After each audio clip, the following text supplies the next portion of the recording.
Let's do some makeup history. Before I start this, please do not use any of the products that I'm about to mention at home. The ancient Egyptians used a lot of products that had protective qualities. This was to shield from the sun and the harsh environments that they were exposed to. Most notably, they used a malachite powder all over the eyelids, which is an emerald-coloured mineral. However, malachite is highly toxic.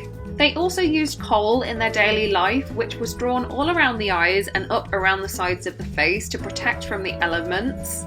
But the kohl that they used was made from lead, and these two chemicals combined actually made them go blind.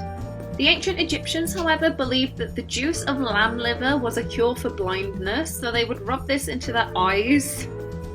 And carmine was a product that was heavily used in the cosmetics, which is made of crushed beetles, which is still widely used in cosmetics today.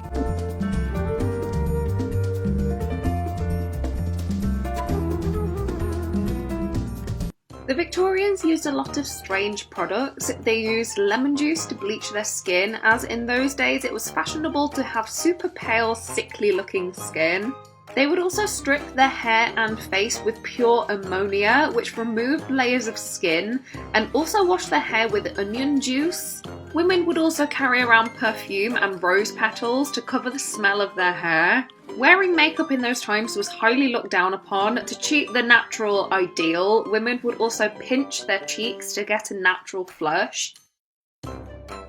Makeup was considered something for indecent ladies and actresses, not the day-to-day respectable lady. And a lot of pharmacies would actually have back doors that women could sneak through so that they weren't seen. And the makeup worn had to be so natural so people wouldn't know that you were wearing any. 16th century Venice was the place to be. It was the fashion capital of the world. The most popular foundation was called Venetian Ceruse, which was a very expensive white foundation made from toxic lead. Queen Elizabeth I very famously loved this foundation, but it made them all very sick. And they were not afraid to cake this on. The more you wore it, the worse off your skin was, which meant you had to put more and more on every time. Blush was a bright red powder made from vermilion, which was again very, very toxic. And beauty patches were worn to cover blemishes and smallpox scars, which was rampant at this time.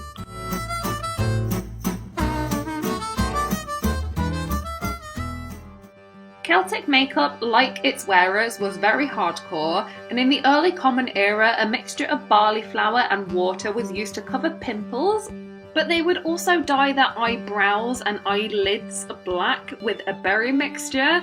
Yes, they dyed their eyelids.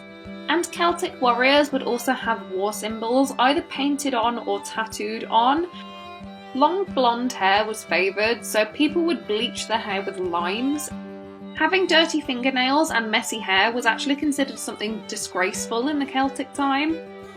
Henna was also a very popular product in the early Common Era, and they would use this on their cheeks and lips to add redness.